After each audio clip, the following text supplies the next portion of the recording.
Hey everyone, welcome back to Usable. If you're managing a WordPress website, keeping things organized is a key, and that includes your categories. In today's video, I'll show you exactly how to delete unwanted categories in WordPress, whether they're empty or already in use.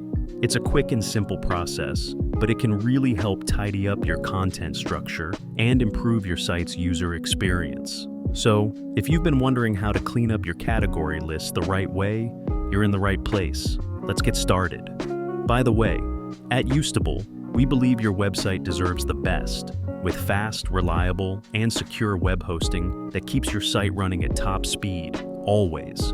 Because a powerful website starts with powerful hosting. Let's dive into today's video. Log in to your WordPress admin dashboard. Navigate to Posts and then Categories in the sidebar menu.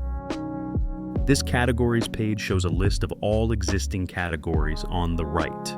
When you hover your cursor over any category, it shows the Delete option. By clicking Delete option, you can get rid of that particular category. Simply click Delete and then accept confirmation prompt. This is the one way of deleting individual categories. You can also delete categories in bulk.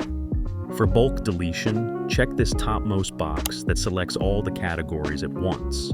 You can also uncheck the boxes for individual categories that you don't want to delete. Now go to Bulk Actions and select the Delete action. Then click the Apply button. Look at the categories list. It has deleted all the selected categories. It also displays a Categories Deleted message at the top of the page. Please keep in mind that there is no way to recover categories that you deleted in WordPress. However, you can create a new category with the same name and re-add any post sent to the uncategorized category because of the deletion. I hope this is clear to you. Thank you for watching.